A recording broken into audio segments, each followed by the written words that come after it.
যিটো কবিতাক লৈ মোৰ সপোন আছিল সেই কবিতাটি হ'ল মমতাৰ চিঠি হেম বৰুৱাদেৱৰ। কবিতাটিক মই কবিতাৰ পৰা একক অভিনয়ৰ ৰূপ দিলোঁ। একক অভিনয় হ'ল একক অভিনয়ৰ ৰূপ দি মই ক্ষান্ত থকা নাছিলোঁ। কবিতাটো আচলতে মই যেতিয়াই কবিতাটো আবৃত্তি কৰিছিলোঁ কলেজ লাইফত তেতিয়া মই কান্দিছিলোঁ। কবিতাটো আধামান পঢ়ি মই কোনোদিন আবৃত্তি কৰিব পৰা নাছিলোঁ। আজি মই গোটেই কবিতাটো আবৃত্তি নকৰোঁ। কথাখিনি কোৱাৰ আগতে মই যদি কেইটামান শাৰী আপোনালোকক পাঠ কৰি দিওঁ, আপোনালোকে শুনি ভাল পাব। মৰমৰ এয়া মম এডাল জ্বলাই লৈছোঁ, আজি বহুত দিনৰ মূৰত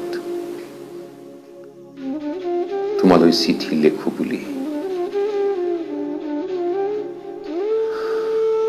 বাহিৰৰ উৰুঙা বতাহ চাগে মমডাল আহি কোবাইছেহি। চাওঁ খিৰিকীখন জপাই দিওঁ। 7 বছৰৰ আগৰ কথাবোৰ তোমাৰ বাৰু মনত আছেনে? আমি যে নতুন জীৱনটোৰ পাতনি মেলিছিলোঁ। মোৰ গাত সেই অচিনাকি নিচা আৰু কৈয়ে লাগিছিল।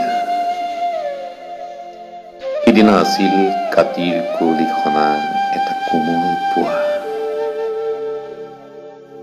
পদূলিত তলসৰা শেৱালিবোৰ উপচি আছিল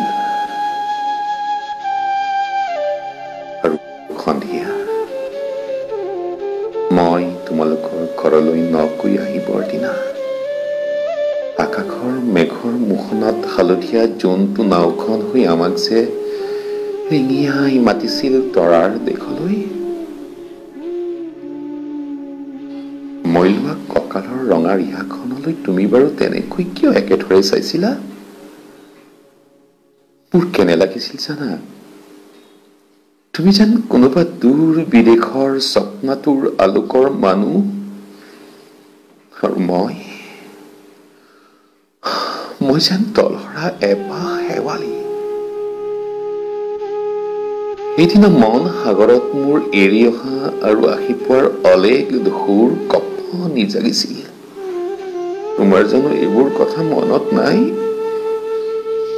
আমাৰ দেউতাই যে চিঠিত লিখিছিল, আই তই নতুন ঘৰত হাঁহি মাতি থাকিবি। এইবোৰ 7 বছৰৰ আগৰ কথা। মোৰ যে সকলোবোৰ পুৰাণৰ সাধু যেন লাগে। জেঠমহীয়া দেউতাৰ বছেৰেকীয়া হৈ গল। তোমাৰ বাবুল এতিয়া বৰটো হৈছে। তাৰ ওপৰ পাৰিত এধান মানি ডালিম গুটি যেন দাঁত অকণি গজিছে। মোক একেবাৰে এৰিকে নিদিয়ে। কেতিয়াবা মোৰ যে ইমান খং উঠে। তুমি নাই নহয় সেইকাৰণে।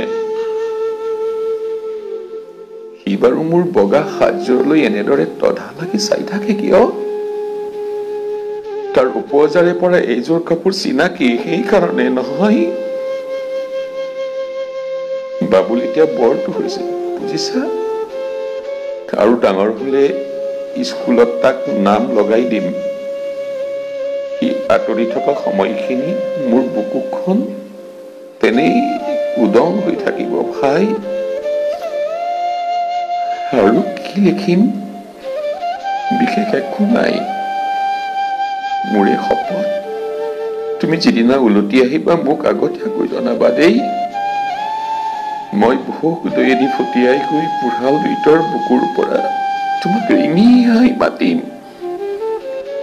তুমি যিদিনা উলটি আহিবা মোক আগতীয়াকৈ জনাবলৈ নাপাহৰিবা দেই। মৰম লবা। ইতি তোমাৰ মমতা। আকৌ এইবাৰ বুজিছা, মাঘৰ মেজিৰ জুইকুৰা বৰ ৰঙাকৈ জ্বলিছিল। আমাৰ আইতাৰ কুলি ছাগলীজনীৰ 2টা পোৱালি জগিছে। এটা সুত বগা, আনটো বগৰা। মমতা